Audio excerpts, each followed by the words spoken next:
যারা আপনারা শিক্ষিত মানুষ তারা জানেন যে নামের পরিবর্তন হয় না, নাম সব ভাষাতে নামই থাকে। কোরআন বাংলাতেও কোরআন, কোরআন ইংরেজিতেও কোরআন, কোরআন আরবিতেও কোরআন। সলাত নামটি কোরআনে আল্লাহ দিয়েছেন, সলাত নামটি হাদিসে আল্লাহর নবী দিয়েছেন। সলাত পরিবর্তন হয়ে নামাজ হলো কেন? কে এর জবাব দিবে? সলাত মানে প্রার্থনা করা, আর নামাজ মানে হচ্ছে উপাসনা করা। সিয়াম মানে হচ্ছে বিরত থাকা, আর রোজা মানে হচ্ছে উপবাস থাকা।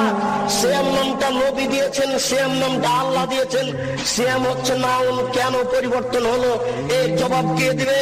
হিন্দু উপবাস থাকে, রোজা সবাই থাকতে পারে, সিয়াম সবাই থাকতে পারে না।